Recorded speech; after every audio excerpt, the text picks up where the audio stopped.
잠깐 같이 기도드리겠습니다.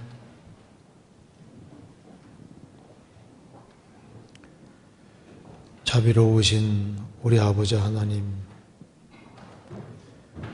마땅히 형벌받을 수밖에 없는 저희들을 불쌍히 여겨주시고 주 예수 그리스도의 보배로운 피로 우리의 죄의 소리를 해방해 주시고 다시는 심판을 받지 않게 해주신 이 크고 놀라운 은혜와 사랑을 인하여 감사를 드립니다.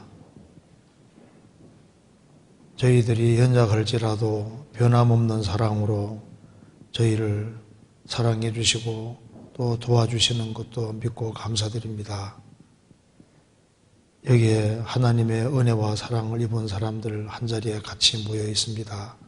오늘 이 말씀을 통해서 우리의 마음을 일깨워 주시고 주님을 더욱 알 수 있도록 도와주시고 또 주님이 세상에서 어떻게 일하시는지를 깨달아 알 수 있도록 도와주옵소서.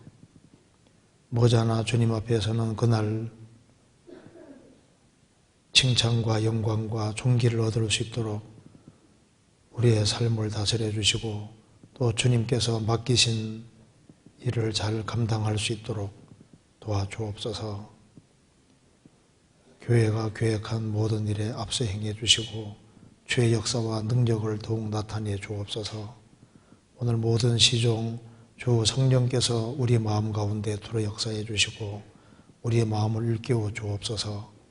그리고 이 말씀이 우리 심령 깊이 새겨질 수 있도록 도와주시고 우리의 삶에 도움이 되도록 역사해 주옵소서. 주 예수 그리스도 이름으로 기도하옵나이다. 아멘. 성경 이사야 8장 찾겠습니다. 이사야 8장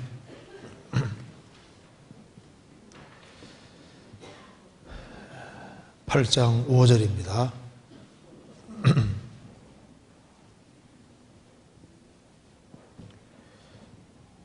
제가 읽겠습니다. 여호와께서 다시 내게 일러 가라사대 이 백성이 천천히 흐르는 실로아 물을 버리고 르신과 르말리아의 아들을 기뻐하나니 그러므로 주 여호와 내가 흉룡하고 창렬한 큰 하수 곧 아수르 왕과 그 모든 위력으로 그들 위에 덮을 것이라. 그 모든 골에 차고 모든 언덕에 넘쳐 흘러 유다에 들어와서 창렬하고 목에까지 미치리라. 임마누엘이여 그의 펴는 날개가 내 땅에 편만하리라 하셨느니라. 거기까지입니다. 이번에 5월 1일부터 수요일부터 해서 5월 10일까지 금요일까지 미주 지역 잘 다녀왔습니다. 시애틀 교회, 미국에 있는 시애틀 교회를 방문하고 그 다음에 캐나다 캘거리 교회 두 교회를 다녀왔습니다.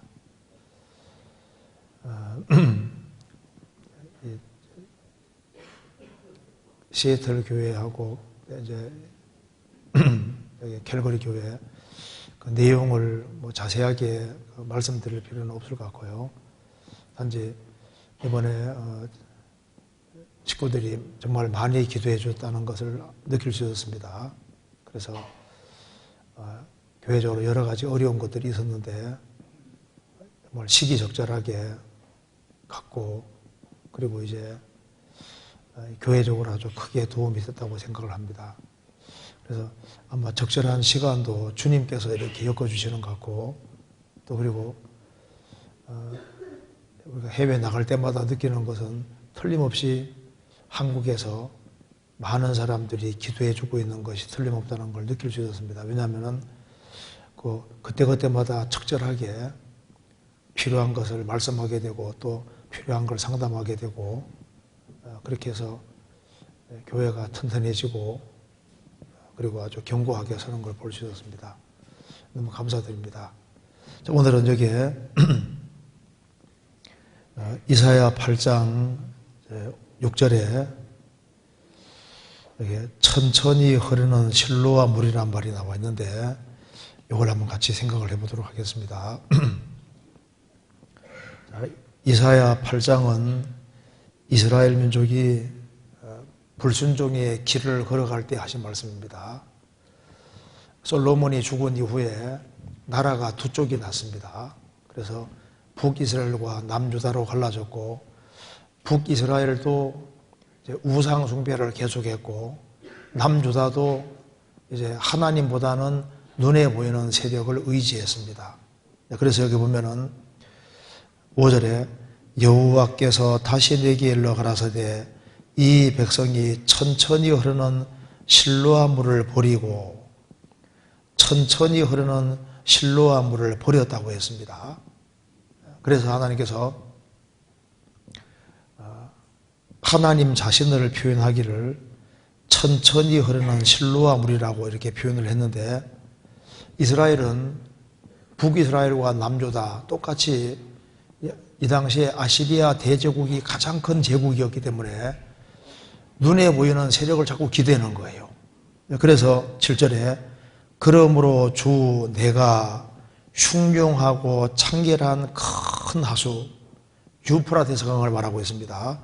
곧 아수르 왕과 그의 모든 위력으로 그들을 위해 덮을 것이라. 그 모든 골에 차고 모든 언덕에 넘쳐 흘러 유다에 들어와서 창렬하고 목에까지 미치리라. 임마누엘이여 그의 펴는 날개가 내 땅에 편만하리라 하셨느니라. 그래서 이 아시리아 대제국이 북이스라엘을 멸망시키고 남유다까지 쳐들어와서 여기에 목에까지 미치리라. 예루살렘 남유다를 다 정복하고 이제 예루살렘 목까지 딱 쬐고 이제 이스라엘 민족이 완전히 망하기 직전에 이제 물이 목에까지 왔으니까 하나님이 안 도와주면은 유다는 완전히 멸망하는 겁니다. 그런데 임마누엘이여, 그렇지만 하나님이 함께 하시기 때문에 목에까지 딱 미치게 하고, 멸망 직전에 히스기야 왕이 기도해서 이제 하나님의 초자적인 도움으로 아시리아 쳐들어왔다가 망하게 됩니다. 그래서 18만 5천인을 천사가 치니까 하룻밤 사이에 다 죽어버리잖아요. 그래서 기적적으로 이제 유다는 살아남게 됩니다. 그래서 여기에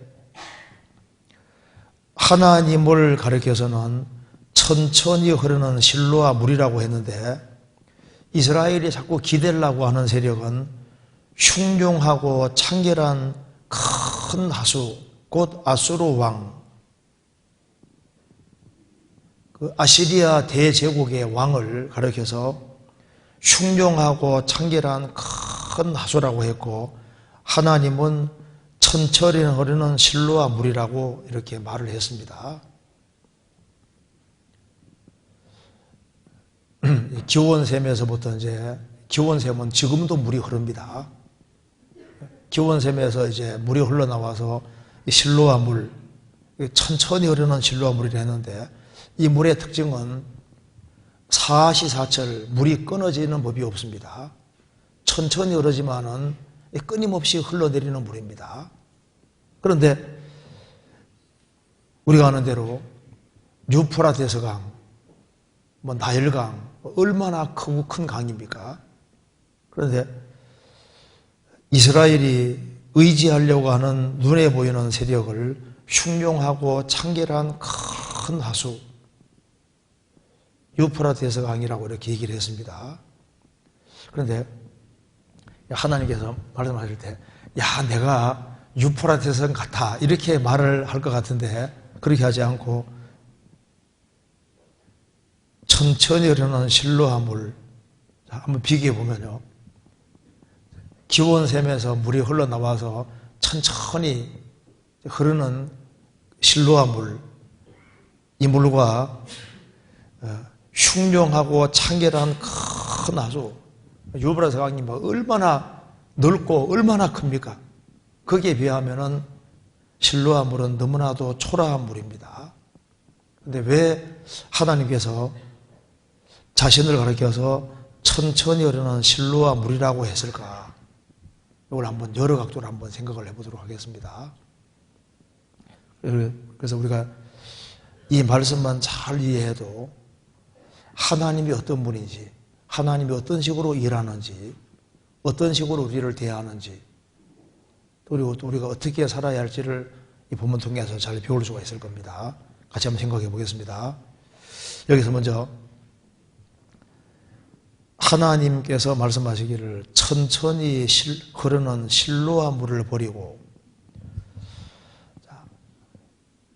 보통 하나님이 천지를 창조하신 절대자가 정말 교만한 분이라면 이렇게는 말하지 않았을 겁니다.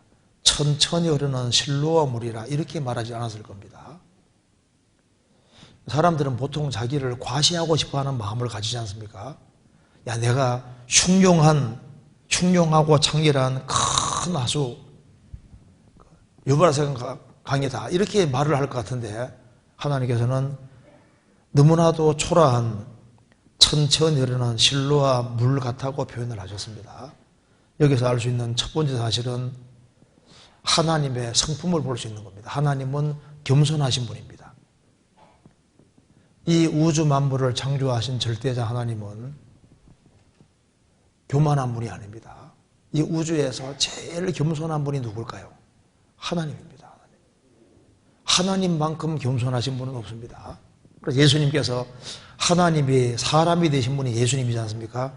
예수님 말씀하시기를 나는 마음이 온유하고 겸손하니, 누가 나는 온유하다 겸손하다 이렇게 말하겠습니까?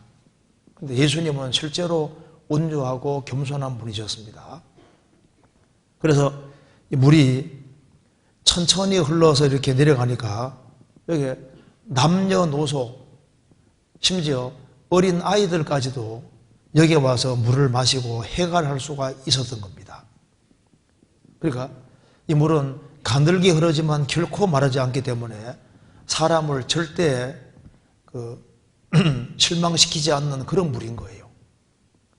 목마른 사람은 누구든지 와서 이 물을 마시면은 해갈할 수 있고 항상 도움받을 수 있다고 말입니다.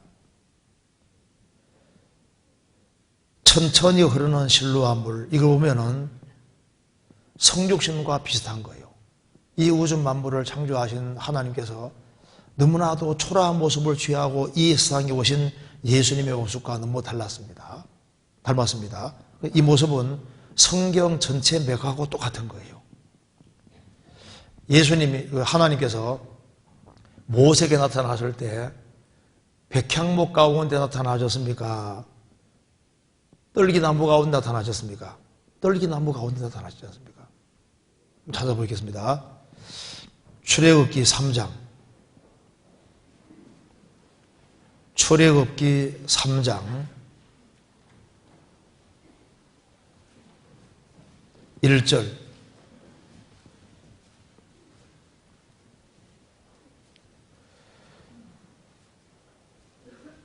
모세가 그 장인 미디안 제사장 이드로의 양무리를 치더니 그 무리를 광야 서편으로 인도하여 하나님의 산 호렙에 이르매 여호와의 사자가 떨기나무 불꽃 가운데서 그에게 나타나시니라. 그가 보니 떨기나무에 불이 붙었으나 사라지지 아니하는지라. 이에 가로되 내가 돌이켜 가서 이 큰 광경을 보리라. 떨기나무가 어찌하여 타지 아니하는고 하는 동시에 여호와께서 그가 보려고 돌이켜 오는 것을 보신지라. 하나님이 떨기나무 가운데서 그를 불러 가라사대 모세야 모세야 하시매 그 가로되 내가 여기 있나이다. 제가 중동에 성지순례 갔을 때 그 백향목을 봤습니다. 얼마나 멋있는지요. 한 20m 훨씬 더 되더라고요. 굉장히 높고 아주 멋있는 백향목을 봤습니다. 그런데 이제 가이드가 말하기를 우리 빨리 떨기나무 보러 가자입니다. 그래서 수도원에 떨기나무에 대해서 이제 갔지요. 잔뜩 기대가지고 갔습니다. 가서 딱 보니까 너무너무 실망이 되는 거예요. 이게 개나리 같이지 않습니까? 개나리 아시잖아요. 떨기나무가 얼마나 초라하게 생겼는지요. 뭐 이래? 이런 생각이 들더라고요. 우리 보통 사람 생각 같아서는 하나님이 사람에게 나타나신다면은 막 백향목 같이 화려한 것에서 다 나타나서 모세야, 모세야 이렇게 말했을 것 같은데 너무 초라한 떨기나무 가운데 나타나신 거예요. 그 사람 생각과 영 다릅니다. 완전히 다르잖아요. 여기 왜 떨기나무 가운데 나타나셨을까? 여기서 우리가 볼 수 있는 것이 하나님은 겸손하신 분인 겁니다. 이 떨기나무 이 모습이 그 당시에 에집트가 화려한 백향목이라면은 에집트에서 노예 생활하는 그 비참한 이스라엘 백성들의 모습이 초라한 떨기나무 모습과 똑같은 거예요. 또 예수님께서도 세상에 오실 때 화려한 백향목 같은 아주 멋진 모습으로 오신 것이 아니라 초라한 떨기나무 같이 너무나도 초라한 모습으로 오셨잖아요. 그런데 초라한 떨기나무지만은 거기에 하나님의 불이 있었고 거기에서 하나님께서 음성으로 말씀하셨습니다. 이스라엘 백성들이 초라했지만은 그 이스라엘 백성들 가운데 하나님이 함께 하시고 그들을 에집트에서 건져내시고 그 초라한 이스라엘 백성들을 통해서 역사를 움직여 나가셨던 겁니다. 천천히 흐르는 실로와 물, 이것과 초라한 떨기나무와 꼭 닮았습니다. 그리고 예수님이 이 세상에 오실 때 사람의 예상을 완전히 깨고 구유에 계셨습니다. 화려한 왕궁에 계신 것이 아니라 짐승 죽통 속 위에 예수님이 오셨는데 예수님이 있을 곳이 없잖아요. 그래서 예수님께서 사관이 없어서 이제 짐승들 있는 거기에서 예수님이 태어나셨고 구유에 누이셨다. 성경에서 보겠습니다. 누가복음 2장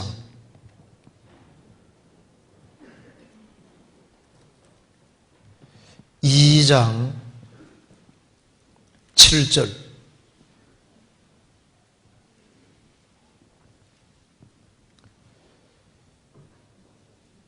같이 읽겠습니다. 맏아들을 낳아 강보로 싸서 구유에 뉘었으니 이는 사관에 있을 곳이 없음이로라. 예수님이 탄생하셨습니다. 맏아들을 낳아 강보로 싸서 구유에 뉘었으니 얼마나 놀라운 말씀입니까? 만왕의 왕 되신 주께서 이 세상에 오셨는데 왕궁이 아니라 너무나도 초라한 곳에 지금 구유에 계시는 것 보세요. 얼마나 주님이 겸손한 분인 줄 알 수 있습니다. 우리가 여간 마음을 낮추지 아니하면은 주님하고 접촉을 할 수 없습니다. 주님은 지극히 겸손하신 분이기 때문에 마음을 낮추지 아니한 사람은 주님을 경험할 수 없는 겁니다. 마음을 높이면은 영혼에 평강이 없고 영혼에 쉼이 있을 수도 없습니다. 나의 멍에를 메고 내게 배우라. 그리하면 너희 마음이 쉼을 얻으리니. 왜 사람들이 마음에 안식이 없고 쉼이 없냐 하면은 예수님의 겸손과 온유의 멍에를 매지 않기 때문입니다. 마음이 높기 때문에 쉬지 못하는 거예요. 마음을 낮추면은 마음에 안식이라는 것이 있고 작은 것으로도 감사할 것이 얼마든지 감사할 수 있습니다. 왜 현대인들이 감사하지 못하냐면 마음이 너무 높은 거예요. 예수님은 구유에 계셨습니다. 예수님이 세상에 오실 때도 화려한 모습으로 오신 것이 아니라 너무나도 초라한 모습으로 오셨습니다. 이사야 53장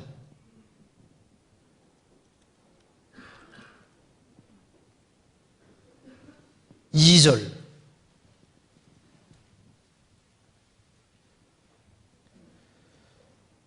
그는 주 앞에서 자라나기를 연한 순 같고 마른 땅에서 나온 줄기 같아서 고운 모양도 없고 풍채도 없은즉 우리의 보기에 흠모할 만한 아름다운 것이 없도다.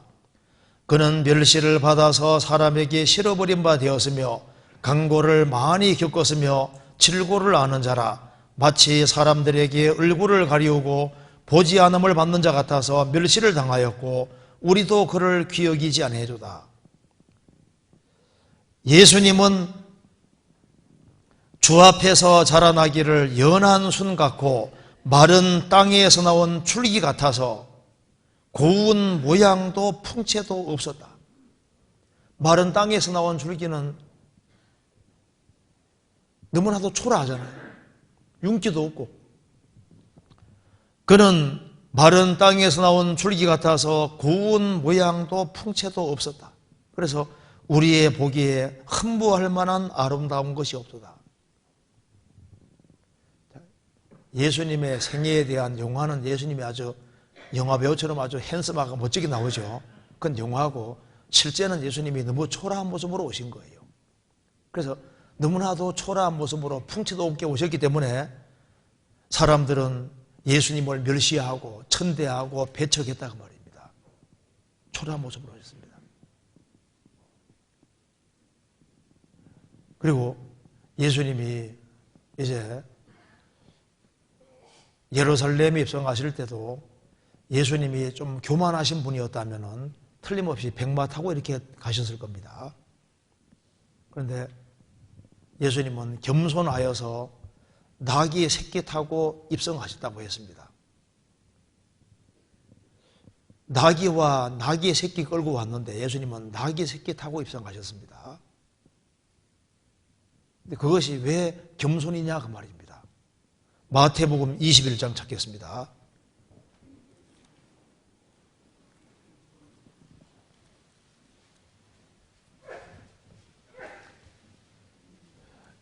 (21장) 4절.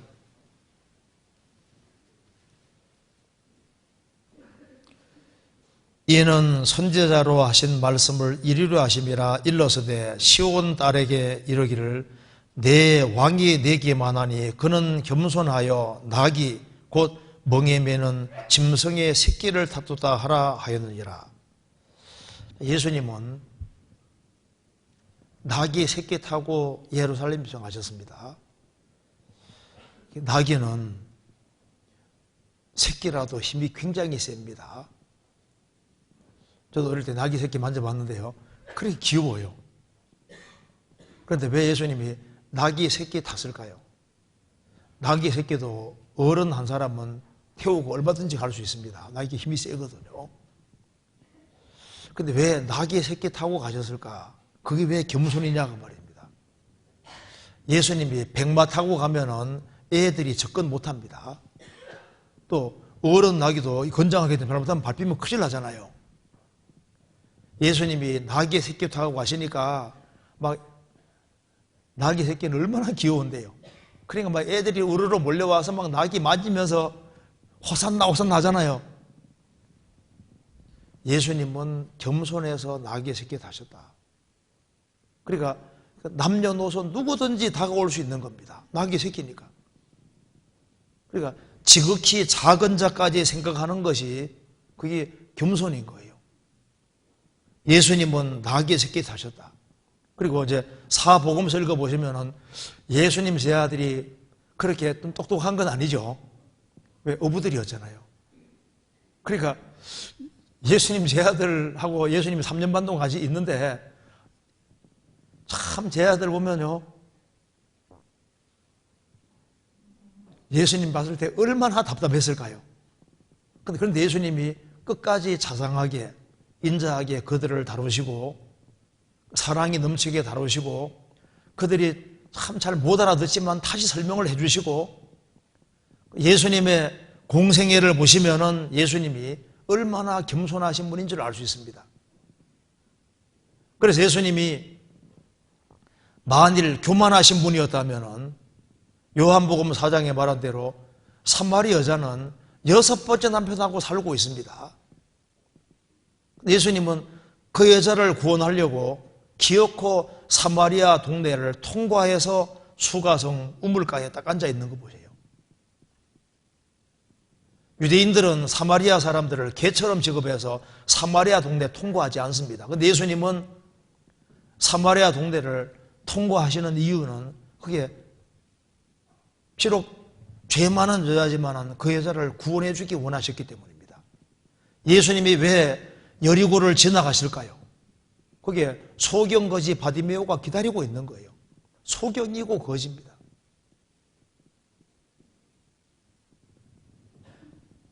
예수님은 왜 여리고로 지나가시느냐? 거기에 삭개오가 기다리고 있는 거예요. 세리장. 그 세리를 그 당시에는 가장 무시했습니다. 매공도라고. 세리 중에 장이니까 얼마나 사람들이 비웃었겠습니까? 근데 예수님은 그 사람을 구원하려고 여리고로 지나가셨던 겁니다. 소외된 사람들을 맞아주시고 세리와 죄인들을 가까이 하시고 그걸 통해서 우리가 주님이 얼마나 겸손하시고 낮은 마음을 가지고 계신지를 볼 수가 있는 겁니다. 요한복음 13장 찾겠습니다.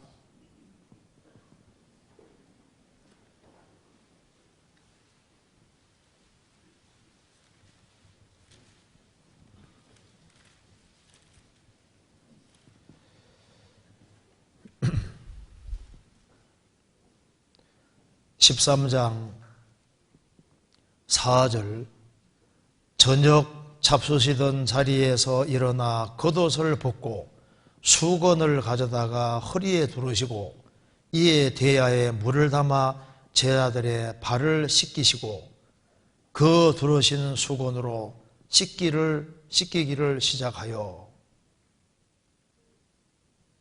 예수님이 십자가에 죽으시기 얼마 전에 저녁 잡수시던 자리에 일어나 겉옷을 벗고 수건을 가져다가 허리에 두르시고 대야에 물을 담아 제자들의 발을 씻기셨습니다.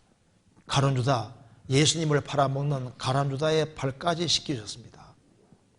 발을 씻기는 것은 종이 하는 일인데 만왕의 왕 되신 주께서 제자들의 발을 씻기셨다고 말입니다. 이게 뭘 말하는 겁니까? 주님이 얼마나 겸손한 분이신지를 보여주고 있는 겁니다. 왜 이런 행동을 하셨냐면은 너희도 서로 발 씻기는 것이 옳으니라 섬기는 자세로 살아야 될 것을 말씀해 주신 겁니다. 그래서 예수님이 겸손하시다는 분명한 증거가 바로 십자가인 거예요. 십자가는 하나님은 지극히 겸손한 분이라는 것을 전 세계 모든 사람에게 가장 입증해 준 겁니다. 빌립보서 2장 이거보다 더 겸손할 수는 없습니다. 빌립보서 2장 5절 너희 안에 이 마음을 품어라 곧 그리스도 예수의 마음이니 그는 근본 하나님의 본체시나 하나님과 동등됨을 취할 것으로 여기지 아니하시고 오히려 자기를 비워 종의 형체를 가져 사람들과 같이 되었고 사람의 모양으로 나타나셨음에 자기를 낮추시고 죽기까지 복종하셨으니 곧 십자가에 죽으심이라. 너희 안에 이 마음을 품어라 곧 그리스도 예수의 마음이니 그는 근본 하나님의 본체십니다.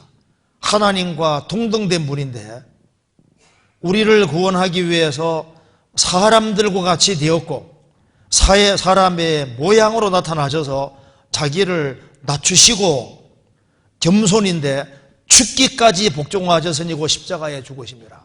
우리의 모든 죄를 짊어지고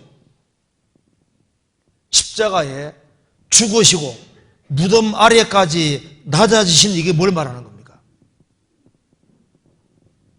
그게 겸손입니다.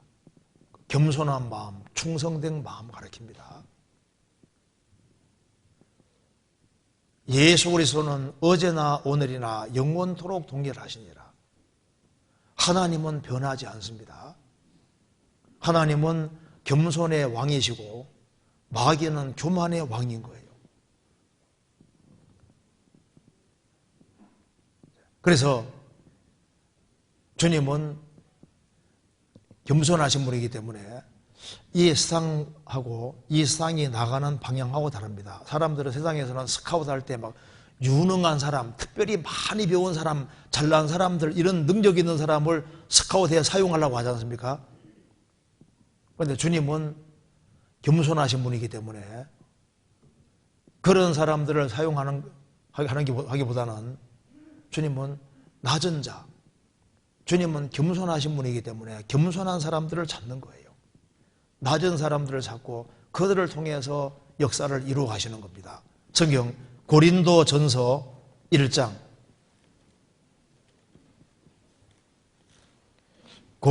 고린도전서 1장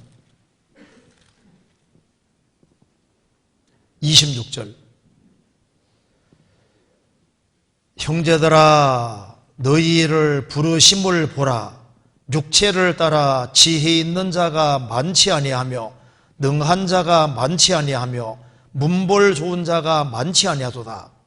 그러나 하나님께서 세상에 미련한 것들을 택하사 지혜 있는 자들을 부끄럽게 하려 하시고 세상에 약한 것들을 택하사 강한 것들을 부끄럽게 하려 하시며 하나님께서 세상에 천한 것들과 멸시받는 것들과 없는 것들을 택하사 있는 것들을 피하려 하시나니 이는 아무 육체라도 하나님 앞에서 자랑하지 못하게 하려 하십니다.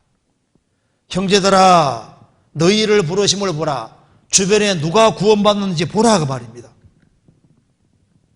육체를 따라 지혜 있는 자가 있지만 많지 않을 것이다. 능한 자가 있지만 많지 않을 것이다. 문벌 좋은 자가 있지만 많지 않을 것이다. 하나님께서는 세상에 미련한 것들, 약한 것들, 천한 것들, 멸시받는 것들, 없는 것들을 택하셨다. 그리고 그들을 통해서 일을 능력 주시고 일을 하게 하시는 거예요. 우리가 어떤 사람인지 알 수 있죠? 내가 누군데, 누군 누구야? 죄인이지. 내가 누군데, 여기 보면 너희들이 누군 줄 아느냐? 세상에 미련한 것들, 여기 미련한 것들이 모여 있습니다. 약한 것들, 천한 것들, 멸시받는 것들, 없는 것들을 택하셨다. 하나님은 마음을 낮춘 사람들을, 그런 사람들을 부르시는 겁니다. 그들을 통해서 일을 하시는 거예요. 그래서 이 실로아물은 기원샘에서 흘러나와서 이게 천천히 흐릅니다.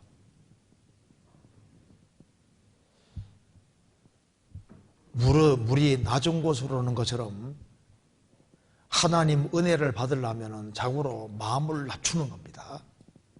왜 이 이스라엘 백성들이 왜 하나님 은혜를 받지 못했냐 하면 그들은 교만했습니다. 그들은 교만했기 때문에 겸손하게 그들과 함께 계신 실로아 물처럼 겸손하게 계신 그 주님을 맛볼 수가 없었던 거예요. 왜냐하면 마음을 높였거든요. 마음이 교만하고 높으니까 저 눈에 보이는 큰 세력만 보이지 그들과 함께 계시는 주님이 보이지 않으시는 겁니다. 보이지 않는 거예요. 그리고 이제 또 한번 생각을 해봅시다. 여기에 천천히 흐르는 실로아 물이라고 했잖아요. 그러니까 천천히 흐르는 실로아 물은 이게 소리 없이 조용히 흐르는 일입니다. 유브라스 강물은 막 흉룡하고 막 아주 힘있게 흐르니까 막 소리가 얼마나 커요. 그런데 실로아 물은 천천히 조용히 흐릅니다. 하나님이 얼마나 조용히 일하시는 줄 아세요? 그러니까 여간 마음을 낮추지 아니하면 하나님이 일하시는 것을 잘 모른다니까요. 예수님이 공생의 당시에도 조용히 일하셨습니다. 요한복음, 성경 마태복음 12장 보시겠습니다.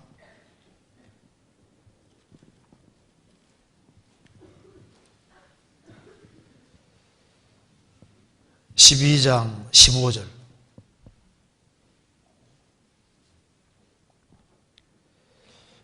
예수께서 아시고 거기를 떠나가시니 사람이 많이 줬는지라 예수께서 저희 병을 다 고치시고 자기를 나타내지 말라 경계하셨으니 이는 선지자 이사야로 말씀하신 바 보라 나의 택한 종 곧 내 마음에 기뻐하는 바 나의 사랑하는 자로다. 내가 내 성령을 줄 터이니 그가 심판을 이방에 알게 하리라. 그가 다투지도 아니하며 들리지도 아니하리니 아무도 길에서 그 소리를 듣지 못하리라. 상한 갈대를 꺾지 아니하며 꺼져가는 심지를 끄지 아니하기를 심판하여 이길 때까지 하리니 또한 이방들이 그 이름을 바라리라 함을 이루려 하심이니라. 19절 같이 읽겠습니다. 그가 다투지도 아니하며 들리지도 아니하리니 아무도 길에서 그 소리를 듣지 못하리라. 예수님은 들린다는 것은 떠벌리는 겁니다. 소리를 크게 지르는 겁니다. 내가 이만큼 했다 그 말입니다. 이렇게 큰일 했다는 겁니다. 예수님이 어떤 일을 하고서 나팔 불지 말라고 하시잖아요. 뭐 조그만 거 하고 아주 큰 거 한 것처럼 나팔 불지 말라고 했습니다. 주님은 공생의 당시에 다투지도 아니하며 들리지도 아니하리니 아무도 길에서 그 소리를 듣지 못하리라. 주님은 조용조용히 사역하셨습니다. 주님은 진리를 구하는 사람에게 조용히 찾아가셔서 그들을 구원하셨습니다. 찾는 사람들에게. 인기에 영합하지 않으시고 정말 진리를 구하고 찾는 사람 찾아다니시잖아요. 전도 집회할 때도 마찬가지입니다. 일주일 동안 집회가 딱 되어질 때 주님은 진리를 구하고 찾는 사람에게 조용히 다가오셔서 구원받을 사람을 딱 정확히 구원하시잖아요. 그래서 주님이 지나가시는데 못 느낍니다. 구원받은 사람만 딱 느끼는 거예요. 구원받고 난 다음에도 마찬가지입니다. 마음을 높이면은 성경도 깨달아지지 않습니다. 그런데 정말 진리를 구하고 구원받고 난 이후에도 정말 바르게 살라는 마음을 가지고 그리고 간절한 마음을 가지고 있을 때 주님은 조용히 찾아오셔서 그들 영혼을 터치하실 때 문제가 싹 해결이 되잖아요. 주님은 종용이 흐르는 조용히 흐르는 실로암물과 같습니다. 천천히 흐르는 실로암물. 천천히. 그래서 내가 많은 마음의 문제를 가지고 말씀대로 나왔는데 말씀 듣는 가운데 마음이 싹 녹아내리면서 주님이 내 영혼에 딱 역사하시잖아요. 예수님 공생의 당시에 유명한 종교가들이 많이 있었습니다. 그런데 그들이 하나님 역사를 경험한 것이 아닙니다. 요한복음 9장에 보면은 날 때부터 소경된 사람이 있습니다. 예수님께서 실로암 물에 가서 씻으라고 하셨습니다. 그러니까 가서 물에 가서 씻었는데 나와버리잖아요. 위대 종교가들이 놀랐습니다. 분명히 날 때부터 소경했는데 보거든요. 어떻게 보느냐? 주님이 역사하셨는데 이해를 못하는 거예요. 어떻게 구원받았냐? 집회 듣고 구원받았다는데 일반 사람은 이해를 잘 못하잖아요. 주님 역사하시면요 신기한 일이 벌어지는 겁니다. 요한복음 9장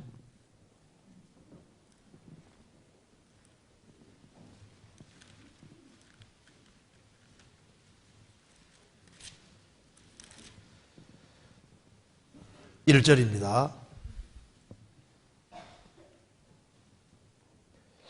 예수께서 길 가실 때 날 때부터 소경된 사람을 보신지라. 제 아들이 물어가로되 랍비여 이 사람이 소경으로 난 것이 네 죄로 인하오니까 자기 오니까 그 부모이니까. 예수께서 대답하시되 이 사람이나 그 부모가 죄를 범한 것이 아니라 그에게서 하나님의 하시는 일을 나타내고자 하심이니라. 날 때부터 소경된 사람, 이 사람이 소경으로 난 것이 자기 죄 때문입니까? 부모님 죄 때문입니까? 채소계에서 날 때부터 소경된 사람이 자기 죄로 태어날 리가 없잖아요. 또 부모님이 죄 지어서 그렇다면 또 억울할 거 아니에요.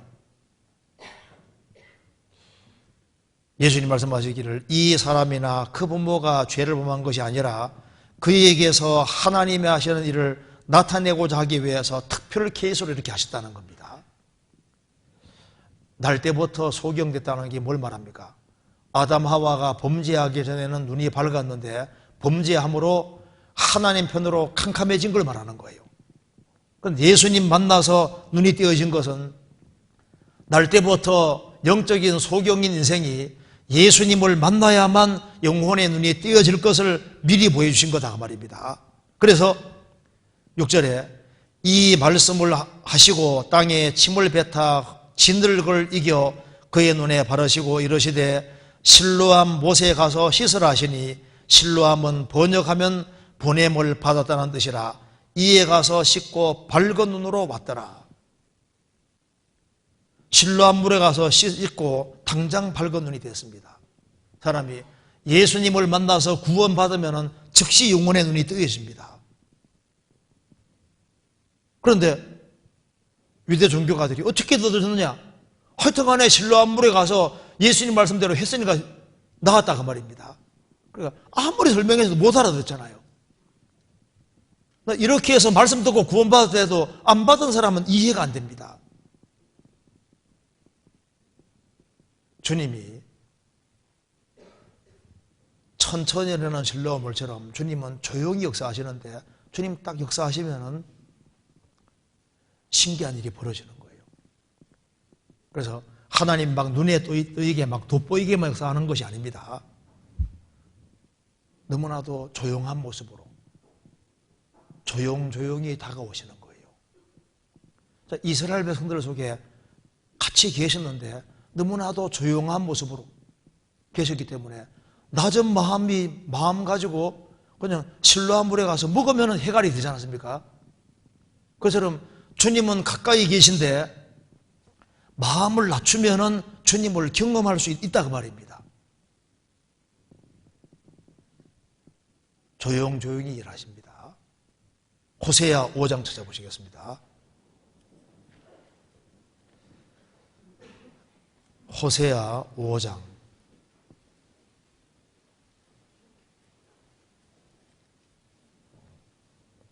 호세아서 5장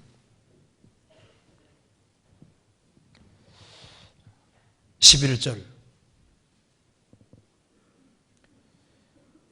에브라임은 사람의 명령 좁기를 좋아함으로 학대를 받고 재판에 압제를 당하는도다.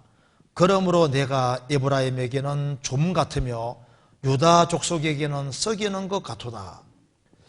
이스라엘이 하나님의 말씀이 아니라 사람 명령을 쫓기를 좋아하고 그래서 하나님을 등지는 길을 택하니까 하나님께서 내가 에브라임에게는 좀 같으며 유다 족속에게는 썩이는 것 같도다. 좀이 뭔지 아시죠? 좀은 잘 눈에 안 띕니다. 여기 이제 눈에 안 띄게끔 야금야금 옷 같은 거 살가 먹지 않습니까? 그래서 여기 제가 한번 읽어드리겠습니다. 그 좀은 풀, 그 책 껍질, 사진, 설탕, 머리카락, 비듬, 먼지 등에 들어있는 덱스린 같은 다당류나 녹말 이런 걸 먹는데 하여튼간에 솜도 먹고 죽은 곤충의 몸이나 자신의 흔물도 먹고 뭐든지 가죽도 뜯어먹고 합성성류 것도 먹고 별것 다 먹는다 합니다. 그래서 여기에 좀이 별걸 다 먹어요.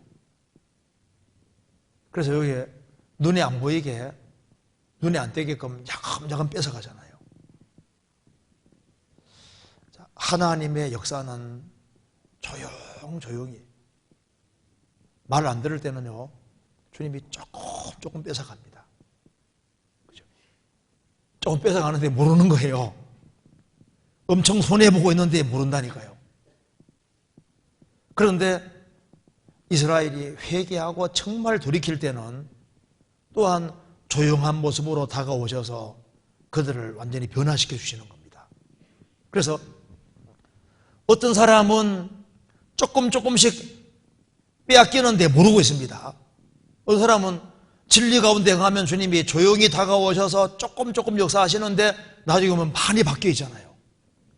주님은 천천히 일어나는 실로와 물처럼 전혀 느끼지 않게끔 조용히 일하시는 거예요. 호세아 14장. 호세아 14장. 이스라엘이 회개하고 돌이킬 때 이렇게 하셨습니다. 5절. 내가 이스라엘에게 이스라엘과 같으리니 저가 백합화 같이 피겠고 레바논 백향목 같이 뿌리가 박힐 것이라. 그 가지는 퍼지며 그 아름다움은 감람나무와 같고 그 향기는 레바논 백향목 같으리니 그 그늘 아래 거하는 자가 돌아올지라. 저희는 곡식같이 수성할 것이며 포도나무같이 꽃이 필 것이며 그 향기는 레바논의 포도주 같이 되리라. 자, 이슬은 너무나도 조용히 다가옵니다. 그렇죠? 이슬은 너무나도 부드럽습니다. 그 조용히 내려와서 식물에 살아있는 생명 가진 것에는 아주 지대한 영향력을 다 미칩니다. 밤사이에 아무도 모르는 사이에 조용히 천천히 내리는 실로아물처럼 천천히 내려와서 그 식물에 영향력을 다 미치고, 그래서 식물은 생기 되찾고 식물 얻고 그리고 자라잖아요.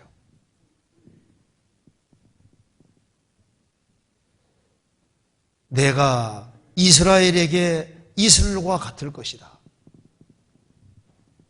성경에서 이슬을 보통 은혜로 표현을 하고 있습니다. 잠언 19장 12절에 말씀하시기를 왕의 노함은 사자의 부르짖음 같고 그의 은혜는 풀 위의 이슬 같으니라. 은혜를 이슬과 같다고 표현을 했습니다. 하나님이 내게 다가오실 때, 조용히 다가오실 때 이슬과 같은 모습으로 다가오셔서 은혜를 쫙 내려주시면 변화가 생기는 겁니다. 그래서 내가 이스라엘에게 이스라엘과 같으리니 저가 백합화 같이 피겠고, 주님이 역사하시면은 구원 안 받은 사람을 가시나무라고 했는데요, 가시나무 가운데 백합화 같다고 아가서 2장이 말했는데, 구원 안 받은 사람이 가시나무라면 구원받은 사람은 백합화 같은 거예요. 그래서 하나님이 은혜를 내려주시면은 불신자가 성도가 됩니다. 하나님의 생명을 받아서 좋은 종자가 되는 거예요. 백합화 같이 아름답게 피겠고 레바논 백향목 같이 뿌리가 박힐 것이라. 레바논 백향목 같이 뿌리가 박히면은 아주 견고한 인생이 되는 겁니다. 확실하게 한 곳에 고정된 뿌리가 박히고 아주 튼튼한 인생이 되는 거예요.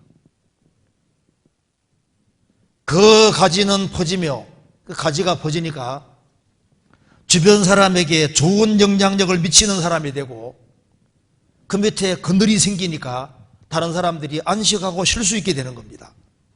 그 아름다움은 감람나무와 같고, 감람나무는 사사교장에 하나님과 사람을 영화롭게 하는 감람나무라는 말씀대로 하나님이 이슬과 같은 모습으로 다가오시면 그 가지는 퍼지고 그 아름다움은 감람나무와 같아. 하나님과 사람에게 영광 돌리는 감람나무, 하나님과 사람에게 영광 돌리는 그런 존재가 되고, 그리고 그 향기는 레바논 백향목 같을 것이다. 짙은 향기가 있는 레바논 백향목 같은 짙은 향기가 있는 인생이 될 것이다 그 말입니다.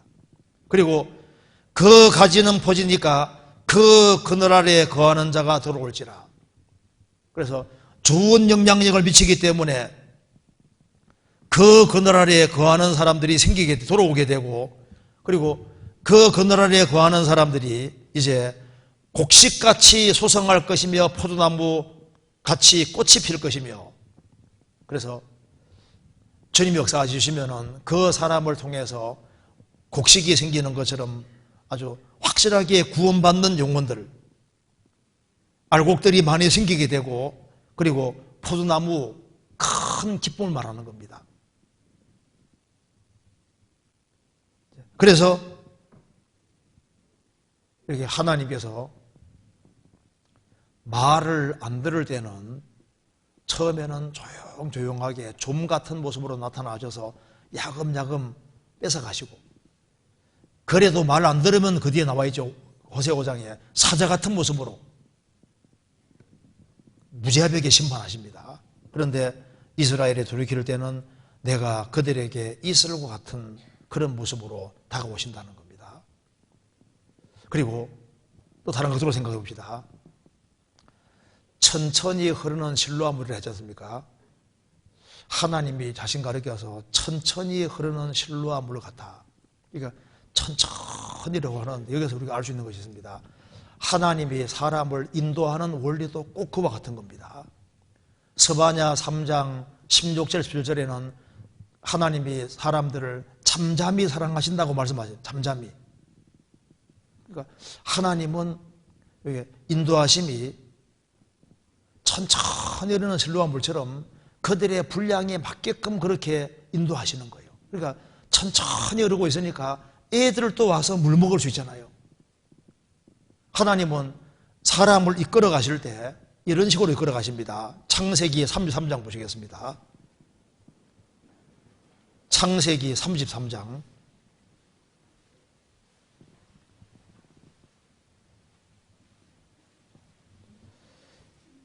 13절.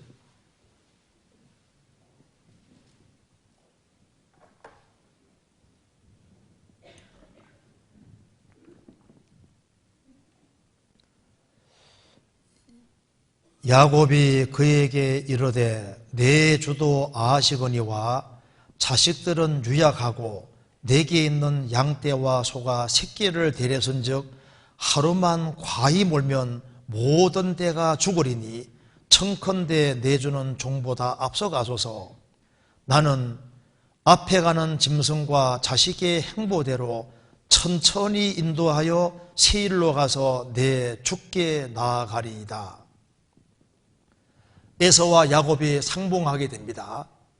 이제 서로서로 이제 노염이 풀리고 이제 에서가 이제 정말 노가 풀린 거예요. 그래서 이제 에서가 신이 나서 말합니다. 야 동생아, 이제 내가 너희 양떼와 소떼 내가 몰고 갈게 하니까 형님 그런 말 하지 마십시오. 뭐 에서는 좀 성격이 좀 그렇잖아요. 그러니까 양떼 소떼 몰고 갈 때 막 사람 양이 좀 죽더라도 막 몰아가는 식으로 할 텐데 아유 그런 말 하지 마십시오. 내 주도 아시거니와 자식들은 약하고 내게 있는 양떼와 소가 새끼를 데려선즉 하루만 과히 몰면 모든 떼가 죽으리이다. 그래서 먼저 가시고 나는 형님 먼저 가시고 나는 앞에 가는 짐승과 자식의 행보대로 천천히 인도해서 세일로 가서 내 주께 나아가리이다. 천천히 인도할 겁니다. 야곱은 양떼를 몰고 갈 때 막 개떼 몰듯이 막 몰고 가지 않았습니다. 막 개 몰듯이 모는 게 아닙니다. 양은 개가 아니거든요. 그러니까 야곱은 자기에게 많은 짐승도 새끼도 있고 또 이제 새끼를 뵌 짐승도 있는데 그거 과히 물면 죽을 수 있으니까 천천히 상하는 것이 없이 다 몰아서 천천히. 그러니까 조용히 천천히 흐르는 실로아 물처럼 하나님이 사람을 이끌어 가실 때 그들의 분량에 맞게끔 상태에 맞게끔 이끌어 가시는 거예요. 요한복음 21장에서 예수님이 베드로에게 물었습니다. 이 모든 사람들보다 내가 나를 더 사랑하느냐? 주여 그러하외다 내가 주를 사랑하는 줄을 주께서 아시나이다. 예수님 뭐라 하셨습니까? 내 어린 양을 먹이라. 그 다음에 또 물으시고 그 다음에는 내 양을 치라, 내 양을 먹이라고 하셨습니다. 그런데 어린 양에 대해서는 먹이라 그 말밖에 없잖아요. 어떤 사람 보면요, 아이를 훈계하라고 했기 때문에 갓 태어난 애기 막 울어주신다고 막 두들기 패는 사람이 있는데 그거 그러면 안 됩니다. 걔가 못 알아듣잖아요. 그래서 갓 태어난 애기는 일단 잘 먹여야 되는 거예요. 아니, 구원받은 지 얼마 안 됐는데 뭘 안다고요? 그러니까 어린애에게는 젖을 먹이는 것이 맞는 겁니다. 젖을. 그렇잖아요. 그러니까 하나님이 사람을 인도하실 때도 그들의 분량에 맞게끔 이끌어 가시는 것이 맞는 거예요. 주님께서는 무조건 사람을 몰고 가시는 게 아니라 뭘 하게 하실 때는 잘 먹이시고 그들에게 힘을 주시고 뭘 하게 하시는 거니까 그 사람의 분량과 상태에 맞게끔 이끌어 가시는 것이 맞는 거예요. 여기 한번 찾아봅시다. 시편 23편 봅시다. 시편 23편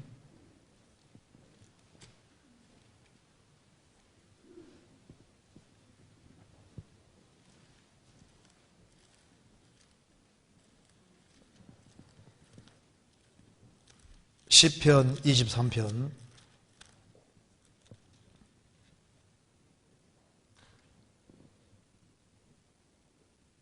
1절 여호와는 나의 목자시니 내가 부족함이 없으리로다. 그가 나를 푸른 초장에 누이시며 쉴만한 물가로 인도하시는도다. 내 영혼을 소생시키시고 자기 이름을 위하여 의의 길로 인도하시는도다.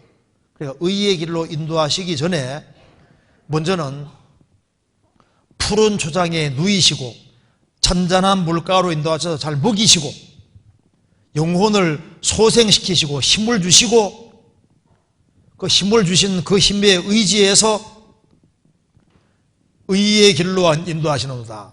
그리고 길을 가게 하시는 거예요. 아가서도 읽어보시면은 제일 처음에 입맞춤이 나오고 그 다음에 침궁이 나오고 그 다음에 잔치집이 나오고 잔집에서 잘 먹이고 난 이후에 어떻게 했습니까? 잘 먹이고 난 이후에 그 다음에 형통한 길, 좀 꽃이 피는 그곳으로 형통한 길로 인도하시고 그 다음에 가장 높은 헐몬 산까지 데려가시잖아요. 처음부터 막 헐몬산 높은 산에 데려가는 게 아니고 뭐냐면 잘 먹이시고 처음엔 어리니까 평탄한 곳으로 이끄시고 그 다음에 신앙이 다져지고 힘이 있을 때 그 다음엔 높은 데까지 데려가신다 그 말입니다. 그러니까 하나님이 일하시는 원리도 꼭 그와 같은 거예요. 그리고 이제 천천히 흐르는 실로와 물이라 했는데 여기서 우리가 하나 깨우칠 것이 있습니다. 너희들은 천천히 흐르는 실로와 물을 버렸다. 하나님은 천천히 흐르신다고 흐르는 물이라 했습니다. 여기 우리를 인도하는 원리하고 똑같은 거예요. 찾아봅시다. 출애굽기 13장 출애굽기 13장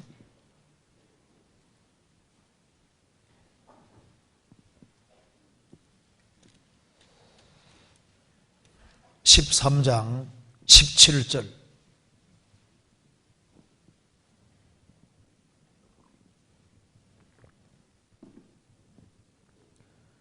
바로가 백성을 보낸 후에 블레셋 사람의 땅의 길은 가까울지라도 하나님이 그들을 그 길로 인도하지 아니하셨으니 이는 하나님이 말씀하시기를 이 백성이 전쟁을 보면 뉘우쳐 애굽으로 돌아갈까 하셨습니다.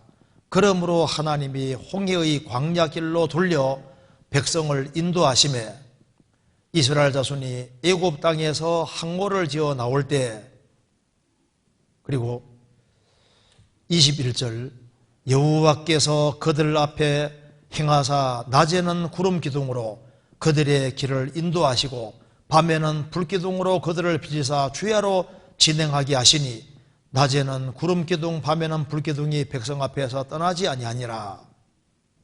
이 말씀 보면은 이스라엘을 이제 에집트에서 다 건져내서 블레 사람의 길로 해서 막바로 그냥 가나안 땅으로 올라가게 할 수 있는데, 그러면 블레서에 진치고 있으니까 전쟁을 혹시 보게 되면은 이스라엘은 연약하기 때문에 애굽으로 돌아가려는 그런 마음이 생길까봐 하나님께서 출애굽한 이스라엘 백성들이 먼저 하나님의 능력부터 봐야 되니까 하나님이 홍해 길로 쫙 이끌어서 홍해 바다 갈라지는 것을 먼저 보여주시고, 그다음 광야에서 40년 동안 먹이시고, 그리고 난 다음에 가나안을 정복하게 해주시잖아요. 그러니까 블레셋 땅 쪽으로 북쪽으로 막바로 올라가면은 가나안 땅 가기 쉬운데, 전쟁 보면은 그들이 연약하니까 돌아갈까봐 블레 사람의 땅의 길은 가까울지라도 하나님께서 그 길로 인도하지 아니하시고 홍해 길로 먼저 인도하셔서 홍해 바다 갈라지는 것부터 먼저 보여주신 이유가 뭘까요? 그들이 연약하기 때문입니다. 그래서 무슨 일을 먼저 시키기 전에 먼저 하나님의 은혜와 하나님의 능력을 먼저 보게 만들어 주시잖아요. 지금도 마찬가지입니다. 그래서 하나님은 변하지 않는 분이기 때문에 예나 지금이나 똑같아요. 그래서 한 사람을 구원했을 때도 처음에는 무조건 밥 주는 게 아니잖아요.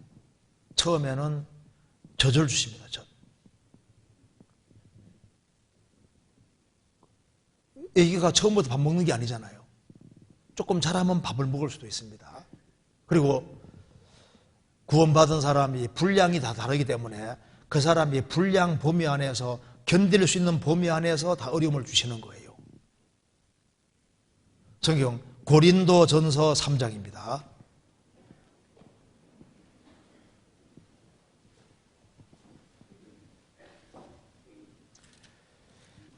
고린도전서 3장 1절입니다. 형제들아, 내가 신령한 자들을 대함과 같이 너희에게 말할 수 없어서 육신에 속한 자 곧 그리스도 안에서 어린 아이들을 대함과 같이 하노라. 내가 너희를 저저로 먹이고 밥으로 아니하였노니 이는 너희가 감당치 못하였음이거니와 지금도 못하리라.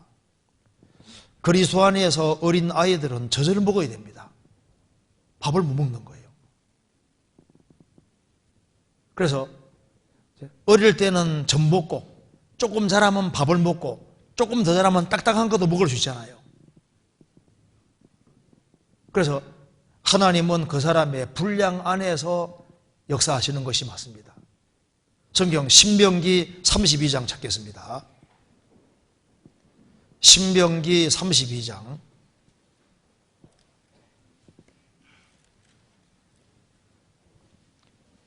2절은 같이 읽어보겠습니다. 같이 읽겠습니다. 나의 교훈은 내리는 비요 나의 말은 맺히는 이슬이요 연한 풀이 위에 가는 비요 채소 위에 담비로다.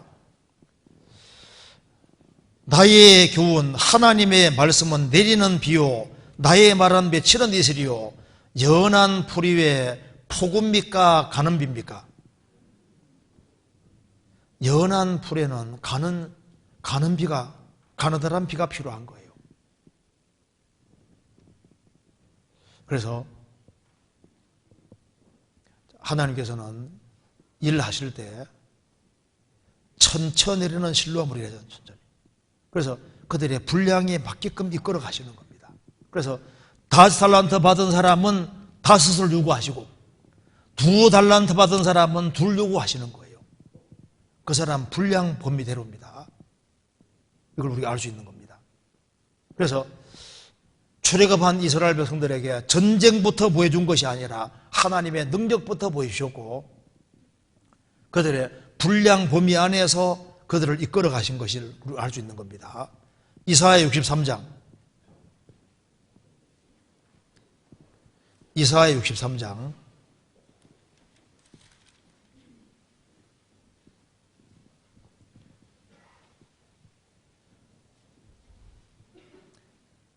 14절 14절 여호와의 신이 그들로 골짜기로 내려가는 가축같이 편히 쉬게 하셨도다. 주께서 이같이 주의 백성을 인도하사 이름을 영화롭게 하셨나이다 하였느니라. 이스라엘을 출애굽해서 이제 가나안 땅 이끌어 들이는 과정을 말씀하시면서 여호와의 신이 그들로 골짜기로 내려가는 가축같이 편히 쉬게 하셨도다. 올라가는 게 어려워요? 내려가는 게 어려워요? 올라가는 게 어렵잖아요. 그러니까 골짜기로 내려가는 가축같이 편히 쉬게 하셨다. 그러니까 하나님은 이끌어 가실 때도 골짜기로 내려가는 가축, 골짜기로 내려가는 거 얼마나 쉬워요. 그러니까 그 사람이 감당할 수 있는 범위 안에서 이렇게 천천히 이끌어 가시고 분량에 맞게끔 이끌어 가신 것이 맞다 그 말입니다. 이사야 8장 다시 보시겠습니다. 조금 다른 각도로 생각해 봅시다. 이사야 8장 다시 봅시다. 6절에 이 백성이 천천히 흐르는 실로아 물을 버리고 천천히 흐르는 실로아 물을 버리고 여기서 우리가 중요한 사실을 알 수 있습니다. 이 물이 흐르는데 천천히 흐릅니다. 성질이 급한 사람은 답답해 보입니다. 그러잖아요. 유브라 서강 말하면 빨리 슉 흘러가는데 천천히 흐르는 실로아 물 참 답답하게 보이는데요. 하나님의 일하시는 모습이 꼭 이런 거예요. 그러니까 하나님이 일하시는 거 보면 사람들이 성급한 사람은 답답해 보이는 거예요. 우리 시대에 한국 사람이 좋아하는 말이 무슨 말입니까? 빨리잖아요. 빨리 이런 마음 가지고 살아가는 사람은 하나님 역사를 경험 못합니다. 하나님은 이게 참 사람 보면 답답해 보일 수 있는 거예요. 왜? 천천히 흐르는 실로아 물처럼 천천히 답변도 천천히 더디게 내려오기 때문에 더디다고 자꾸 생각이 드는 거예요. 요셉 17살 나이에 하나님이 위대한 치리자가 된다는 꿈을 넣어줬습니다. 그런데 꿈은 넣어줬는데 그 꿈이 이루어지는데 빨리 이루어졌습니까? 천천히 이루어집니까? 그 꿈을 넣어주고 난 이후에 애굽에 내려가서 얼마나 고생합니까? 총리는 커녕 밑바닥 인생부터 살면서 보디발 집에서 그렇게 고생하고 나중에는 억울한 누명 쓰고 감옥까지 가고 그렇게 해서 나중에 총리가 되는데 천천히 흐르는 물처럼요. 하나님의 역사하심은 더디게 느껴지기 때문에 그래서 인내심을 가지지 아니하면은 하나님 역사 경험하기 어려운 겁니다. 다윗은 기름 부음 받았는데 당장 왕이 아니라 기름 부음 받고 난 이후에는 당장 주어지는 건 어려움이 없습니다.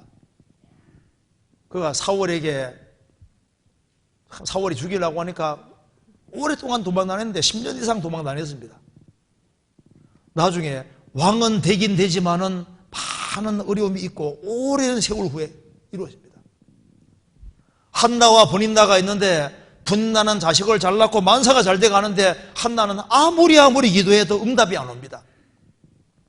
그녀는 오랫동안 기도했고 하나님은 천천히 흐르는 물처럼 하나님의 응답은 더디고 늦게 오는 것처럼 느껴지잖아요.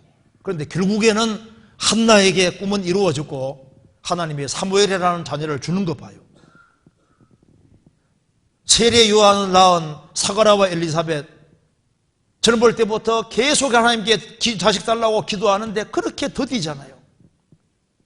나중에 하나님이 노년기에 정말 귀한 아들 세례 요한을 주셨습니다. 그래서 하나님은 천천히 흐르는 물이기 때문에 천천히 흘러가기 때문에 하나님 응답이 너무너무 더디게 느껴질 수 있는데 그래서 하나님 역사를 경험하기 위해서는 반드시 기다릴 줄 알아야 됩니다.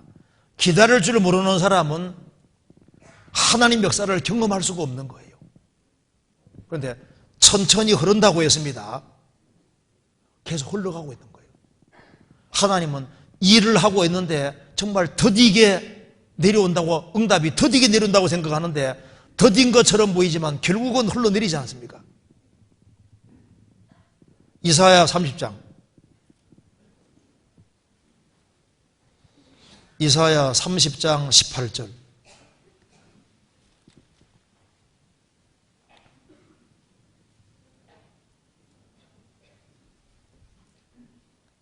같이 읽겠습니다. 그러나 여호와께서 기다리시나니 이는 너희에게 은혜를 베풀려 하시며 일어나시리니 이는 너희를 긍휼히 여기려 하심이라. 대저 여호와는 공의의 하나님이심이라. 무릇 그를 기다리는 자는 복이 있도다. 하나님은 은혜를 주시려고 기다리고 사람은 은혜를 받으려고 기다리고 있습니다. 응답이 지금 내려오고 있는 중인 겁니다. 기다리면은 주님께서 딱 적절할 때 응답을 딱 주시는 거예요. 천천히 흐르는 실로아물처럼 주님은 작업하고 있는데 천천히 인생도 만들어가는데 시간이 오래 걸리는 겁니다. 그래서 이제 우리 성경을 배우는 가운데 뭘 알아야 되냐면은 인내를 가지지 아니하면은 신앙은 못 배운다는 겁니다. 그래서 하나님 하는 것이 느리게 하는 것처럼 느껴지기 때문에 그래서 성경에서 이거 성경 주신 이유가 인내 배우게 하려고 주신 거예요. 인내. 참고 견딜 줄 아는 사람은 틀림없이 하나님 위로가 뒤에 있는 겁니다. 로마서 15장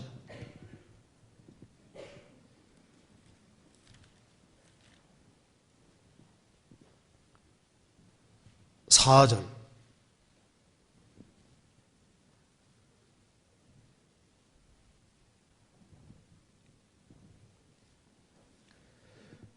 무엇이든지 전에 기록한 바는 우리의 교훈을 위하여 기록된 것이니 우리로 하여금 인대로 또는 성경의 안위로 소망을 가지게 함이니라. 이제 인대와 안위의 하나님이 너희로 그리스도 예수를 본받아 서로 뜻이 같게 하여 주사. 이 말씀대로 성경을 왜 기록해 주셨느냐? 인대로 또는 성경이 아니로 소망을 가지게 함이니라. 인대로, 성경이 아니로. 하나님은 인대와 안위의 하나님이기 때문에 하나님은 인대의 하나님이시니까 참고 견딜 줄 모르는 사람은 하나님의 안위, 위로가 뭔지를 모르게 되는 거예요. 하나님은 사람 속을 정확히 보시는 분입니다. 그렇기 때문에 누가 찾는지를 보시고 진리를 구하고 찾는 사람에게는 주님이 작업을 하셔서 적절한 때가 딱 되면은 참고 견디는 사람은 틀림없이 위로가 오게 돼 있는 거예요. 응답은 옵니다. 천천히 흐르는 실로아물을 조금 더 생각해 봅시다. 이렇게 실로아물을 이렇게 멀리서 보면요, 이게 정지해 있는 것처럼 보일 수도 있는 거예요. 이 물은 고정되어 있는 것처럼, 가만히 있는 것처럼 보일 수도 있습니다. 하나님 자신 그렇게 해서 내가 천천히 흐르는 실로아물이 되잖아요. 얼른 보면 이 물이 가만히 있는 것처럼 보일 수도 있습니다. 때로는 내 인생에서 하나님이 침묵하고 있는 것처럼 보일 수도 있는 겁니다. 이 일을 하나도 하지 않는 것처럼 보일 수도 있는 거예요. 그런데 가까이 가서 보면 어떻습니까? 가까이 가서 보면 흐르고 있는 거예요. 멀리서 보면 그냥 전부 가만히 서 있네, 가만히 있네. 가까이서 보면 흐르고 있습니다.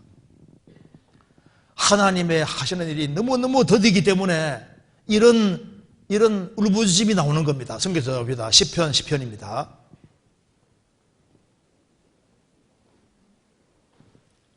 시편 10장 1절.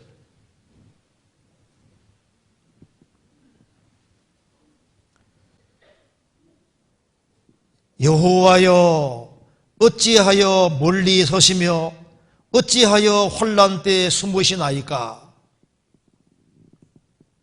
여호와여 어찌하여 멀리 서시며 어찌하여 환난 때에 숨으시나이까? 가만히 있는 것처럼 보이는 겁니다. 아기는 활기를 치고 있습니다. 4절에 아기는 그 교만한 얼굴로 말하기를 여호와께서 이를 감찰하지 아니하신다 하며 그 모든 사상에 하나님이 없다 하나이다. 저의 길은 언제든지 견고하고 주의 심판은 높아서 저의 알력이 미치지 못하며 저는 그 모든 대적을 멸시하며 그 마음에 이르기를 나는 요동치 아니하며 대대로 환난을 당치 아니하리이다 하나이다. 하나님은 멀리 서서 계시고 침묵하는 것처럼 보이고 아기는 활기를 치고 하나님의 심판은 너무 높아서 저희 알력에 미치지 못하고 심판이 전혀 안 오는 것처럼 없는 것처럼 보이는 겁니다. 아기는 승성장구하는 것처럼 보입니다. 그런데 어찌하여 숨으시나이까? 어찌하여 가만히 계십니까? 정지해 계십니까? 아닙니다. 자세히 보면은 일하고 있는 거예요. 14절 주께서는 보셨나이다. 자네와 원한을 감찰하시고 주의 손으로 갚으려 하시오니 외로운 자가 주를 의지하나이다. 주는 벌써부터 고아를 두으시는 자니이다. 어찌하여 멀리 서시며 어찌하여 환난 때에 숨으시나이까? 그런데 자세히 보면은 주는 보셨나이다. 벌써부터 고아를 두으시는 자니이다. 멀리서 보면 실로와 물이 고인물처럼 보일 수 있지만은 흐림이 안 느껴집니다. 그런데 가까이 가서 보면 흐르고 있는 거예요. 멀리서 보면 하나님이 침묵한 것처럼 보여도 눈 크게 뜨고 마음 낮추고 보면은 하나님은 일하고 있는 겁니다. 천천히 흐르는 물에도 종이배를 딱 띄우고 여기에 분명히 있었는데 한참 시간 지나니까 절로 가 있잖아요.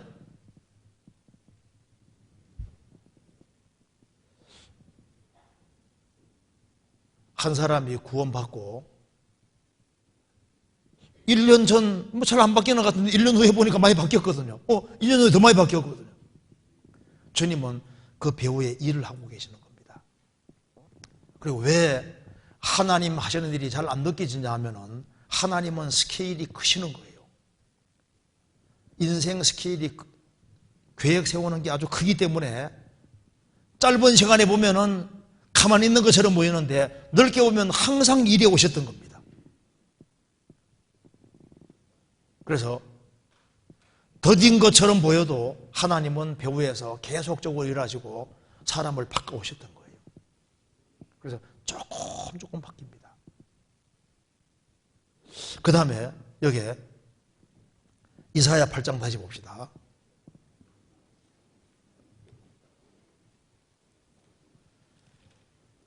8장 6절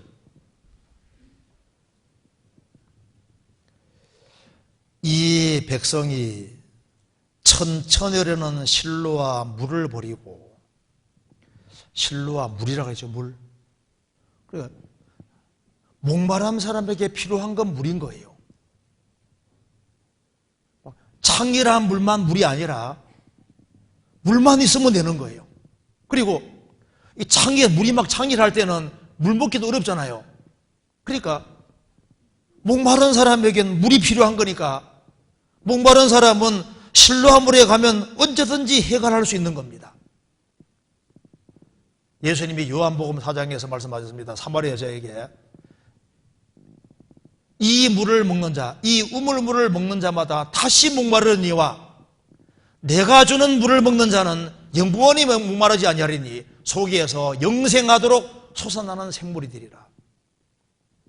내가 주는 물, 그 물이 바로 요한복음 7장에 보면은 성령이라고 했습니다. 누구든지 목마르거든 내게로 와서 마시라. 그 배에서 생수의 강이 흘러나리라 하시니 이는 그를 믿는 자의 받을 성령을 이렇게 말씀하신 것이라. 목마를 때 물을 마시면 해갈되는 것처럼 사람이 성령을 받을 때 해갈이 되고 성령 역사를 경험할 때 영원히 해갈이 되는 거예요. 그래서 천천히 흐르는 실로와 물이라는 게 뭡니까? 내게 나오면은 얼마든지 만족이 된다는 겁니다. 왜 천천히 흐르는 실로암 물이라 하냐 하면은 누구든지 마실 수 있는 물인 겁니다. 수고하고 무거운 짐자들아 다 내게로 오라 내가 너희를 쉬게 하리라 이 말하고 똑같잖아요. 천천히 흐르고 있으니까 애들도 와서 마실 수 있고 노인도 마실 수 있고 누구든지 마실 수 있는 겁니다. 돈 없는 자 누구든지 와서 마실 수 있는 것처럼 구원은 누구든지 경험할 수 있는 겁니다. 시편 23편은 방금 읽은 대로요. 그가 푸른 초장에 나를 누이시며 쉴만한 물가라는 게 뭡니까? 이게 영어로 스틸 워터입니다. 쉴만한 물가가 스틸, 천천히 흐르는 물이 천천히 흐르는 물. 왜 이게 쉴만한 물가, 천천히 흐르는 물이라 했냐면은 양은 물이 경주로 흐르면 못 마십니다. 코에 물이 샥 들어와서 못 마셔요. 그러니까 반드시 천천히 흐르는 물에만 양이 물 마실 수 있습니다. 그러니까 천천히 흐르는 쉴만한 물가인 거예요. 그리고 여기 또 한 가지 알 수 있는 것은 천천히 흐르는 실로암 물이라고 말씀하셨기 때문에 이게 너무나도 평범한 물 모습이잖아요. 하나님은 멀리 계신 것이 아닙니다. 천천히 흐르는 실로암 물처럼 하나님은 아주 평범한 모습으로 계시기 때문에 하나님은 어디서든지 경험할 수 있는데 야곱은 처가살이 20년 하는 속에서도 하나님을 경험했습니다. 가정주부도 밥을 지으면서 집안일을 하면서도 하나님을 경험할 수 있는 거예요. 요셉은 보디발의 집에서 가정총무일을 하고 밑바닥을 걸어가는데 거기에서도 하나님을 경험했습니다. 학생은 공부하는 속에서도 하나님을 경험하고 직장인은 직장 생활하면서도 하나님을 경험할 수 있는 겁니다. 주님은 겸손하신 분이기 때문에 낮은 마음을 가지고 있는 사람은 어디서든지 하나님을 경험할 수 있는 거예요. 창세기 19장 보시게, 여기 열왕기상 19장 한번 보세요. 열왕기상 19장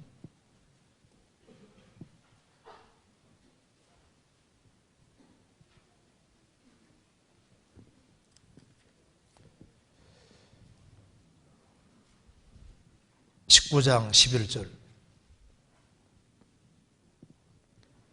여호와께서 가라사대 너는 나가서 여호와 앞에서 산에 섰으라 하시더니 여호와께서 지나가시는데 여호와의 앞에 크고 강한 바람이 산을 가르고 바위를 부서나 바람 가운데 여호와께서 계시지 아니하며 바람 후에 지진이 있으나 지지 가운데도 여호와께서 계시지 아니하며 지진 후에 불이 있으나 불 가운데도 여호와께서 계시지 아니하더니 불 후에 세미한 소리가 있는지라. 엘리야가 듣고 겉옷으로 얼굴을 가리우고 나가 굴어기에 섬에 소리가 있어 저에게 임하여 가라사대 엘리야야 내가 어찌하여 여기 있느냐. 엘리야가 이제 힘이 빠져서 지금 호렙산 굴에 있습니다. 하나님께서 엘리야에게 말합니다. 자, 너는 여호와 앞에 산에 섰으라. 그리고 여호와께서 지나가시는데 크고 강한 바람이 막 산을 거르고 바위를 부수나 거기에도 계시지 않고 지진 가운데도 계시지 않고 지진 위에 불이 있으나 불 가운데도 계시지 않고 불 위에 세미한 소리가 있었다. 아주 조그만한 소리입니다.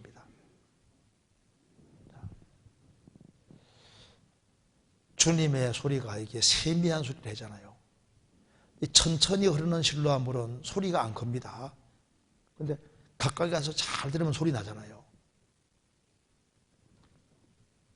사람이 하나님의 음성을 들을 때도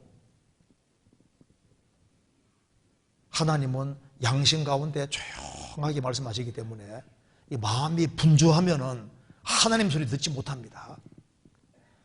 성령이 교회들에게 하신 말씀 들을지어다 우리에게 계속 말씀하시는데 우리 시대 사람들이 너무 분주하기 때문에 마음이 차분하지 않기 때문에 우리 각자에게 하시는 말씀들이 있는데 그걸 듣지 못하는 거예요.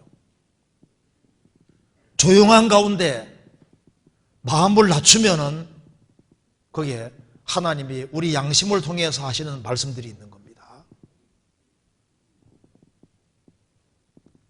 그리고 여기 이사야 8장 다시 보시겠습니다. 8장에 이거 보시면 우리가 알 수 있는 것이 있습니다.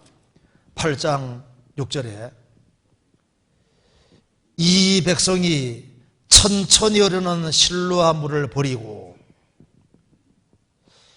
천천히 흐르는 실로암 물이라고 했는데 이게 너무 초라한 모습이잖아요. 여브라서 강에 비해서는 너무나도 초라한 모습인데, 이거 보면 우리가 좀 알 수 있는 것이 있습니다.